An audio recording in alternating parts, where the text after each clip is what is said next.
நிரந்தர நண்பனும் நிரந்தர எதிரியும் இல்லைன்னு சொல்லுவாங்க. அன்றைய முதல்வர் கலைஞர் அவர்கள் இருந்தார்கள். அப்ப நான் பேசும்போது the future superstar is Vijay அப்படின்னு சொன்னேன். வாட் ப்ரோ, ஏன் ப்ரோ, வை ப்ரோ? டேய், என்னடா கேக்குறீங்களா? யாரடா வித்தியாசமான ஒண்ணு நம்ம பார்க்கலாம்.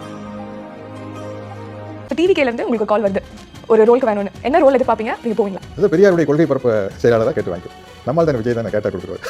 நீங்க உங்களுடைய கொள்கை தலைவர் பெரியார்னு சொல்லியிருக்கீங்க, அவருடைய கொள்கை பரப்புற போஸ்ட் கொடுங்க, விஜய் ரொம்ப சந்தோஷமா இருக்குன்னு கேட்டுவாங்க. Super sir. இப்போ ரீசெண்டா கூட ஒரு மாநாடுலாம் போச்சு, அதை பத்தி என்ன நினைக்கிறீங்க? நல்ல விஷயம் தான். நான் தூரம் வந்து ஸ்டேஜில் பேசுவார்னு எதிர்பார்க்கல. ரொம்ப கான்ஃபிடென்ட்டாக நல்லா பேசுவார். எங்களுடைய கொள்கை தலைவர் பெரியார்னு சொன்னது எங்களுக்கு ரொம்ப சந்தோஷமான விஷயம். ஆமா, யார் யாரை எப்ப ஆதரிப்பாங்கன்னே நமக்கு தெரியாது, அதை கணிக்கவே முடியாது. ராபின்சன் பூங்கால திராவிட முன்னேற்ற கழகம் என்று ஒரு மாபெரும் இயக்கம் உதயமாகுதுங்க.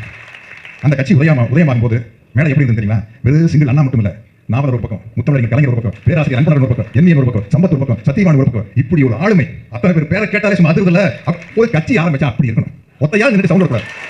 நம்ம ஊரு சுயமரியாதை ஊரு. நாம எல்லாரையும் மதிப்போம், ஆனா சுயமரியாதையை மட்டும் யாருக்காகவும் எதுக்காகவும் விட்டு கொடுக்க மாட்டோம்.